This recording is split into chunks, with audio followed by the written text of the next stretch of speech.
E learning studio.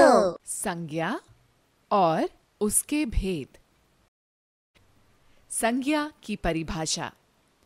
संज्ञा किसी व्यक्ति, वस्तु, प्राणी, भाव व स्थान के नाम को संज्ञा कहते हैं।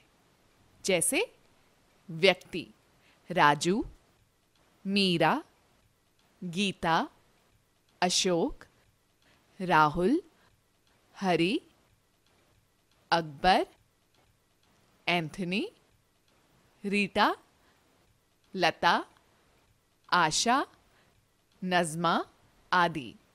वस्तु गेंद, फल, साइकिल, बोतल, पेंसिल, कागज, पुस्तक, पेड़, पत्ता, फूल, कुर्सी आदि। प्राणी मनुष्य, पशु, पक्षी, गाय, घोड़ा, बंदर, रीछ, हाथी, बकरी आदि। भाव क्रोध, खुशी, प्रेम, ईर्ष्या, दुख, भूख, प्यास आदि। स्थान दिल्ली, मुंबई, मद्रास, कलकत्ता, मथुरा, पंजाब, तमिलनाडु, हरियाणा, अमृतसर, केरल, उड़ीसा आदि।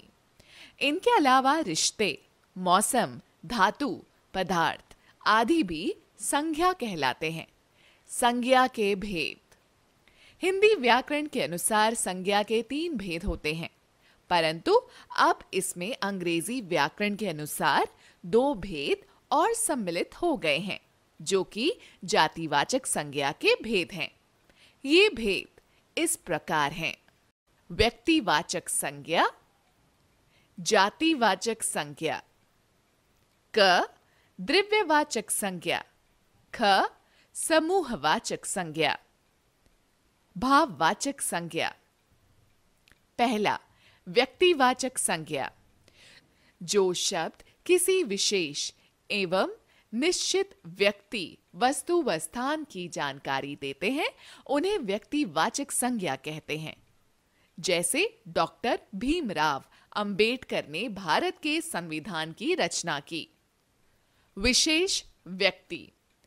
इस वाक्य में डॉक्टर भीमराव अंबेडकर एक विशेष व्यक्ति हैं। यहां हमने उनके नाम से उन्हें संबोधित किया है। भारत का सबसे पहला वेद ऋग्वेद है। विशेष वस्तु। ऋग एक वेद है जो कि लिखित रूप में मौजूद है। ऋग्वेद एक विशेष पुस्तक है। जामा मस्जिद दिल्ली में स्थित है। निश्चित स्थान। इस वाक्य में एक विशेष स्थान का बोध हो रहा है। दिल्ली एक निश्चित स्थान है। इन उदाहरणों के माध्यम से हम समझ सकते हैं कि जब किसी विशेष व्यक्ति, निश्चित स्थान एवं विशेष वस्तु की बात की जाती है तो वह व्यक्तिवाचक संज्ञा कहलाती है। 2. जातिवाचक संज्ञा। किसी भी प्राणी, जंतु एवं समूह की जानकारी देने वाली संज्ञा शब्दों को जातिवाचक संज्ञा कहते हैं। जैसे रानी किताब पढ़ रही है। इस वाक्य में केवल किताब कहा गया है, अर्थात वो कोई भी किताब हो सकती है। यहां किताब के पूरे समूह की बात की गई है।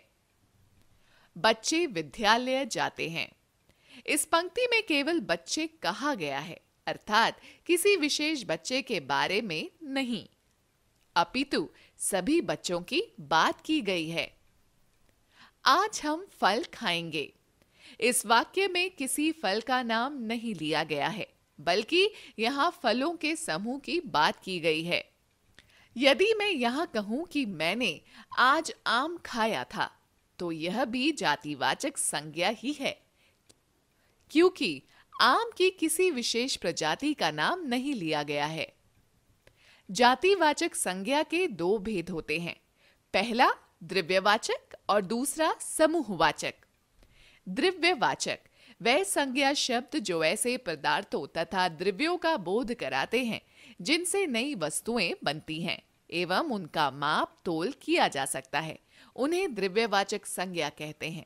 जैसे सोना, चांदी, मिट्टी, लोहा, तांबा, लकड़ी, दूध, पीतल आदि।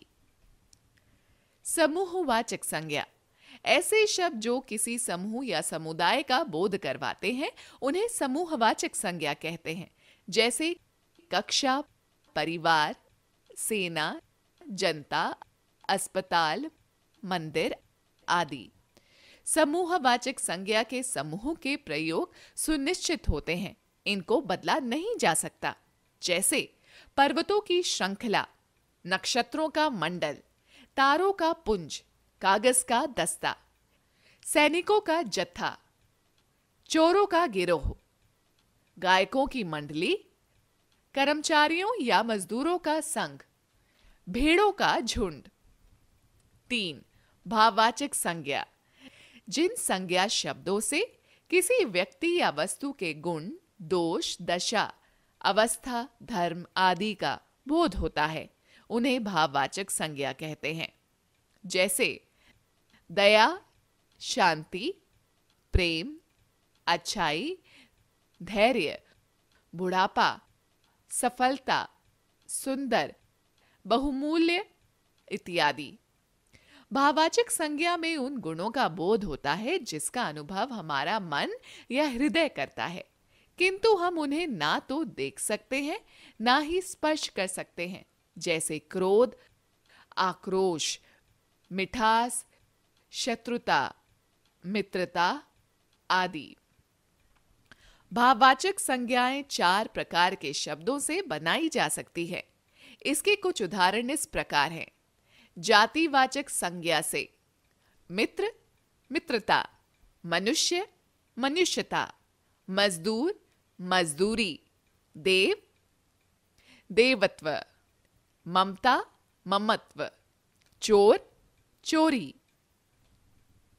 सर्वनाम शब्दों से स्व, स्तव, अपना, अपनापन, निजी, निजता, अहम, अहंकार, पराया, परायापन, सर्व, सर्वस्व। विशेषण शब्दों से वीर, वीरता, खट्टा, खटास, आलसी, आलस्य, चालाक, चालाकी, गहरा, गहराई, गरम, गरमाई। क्रिया शब्द से थकना, थकावट, जीतना, जीत, हंसना, हंसी, सींचना, सिंचाई, लिखना, लिखाई, देखना, दिखावट। Please subscribe this channel for more videos.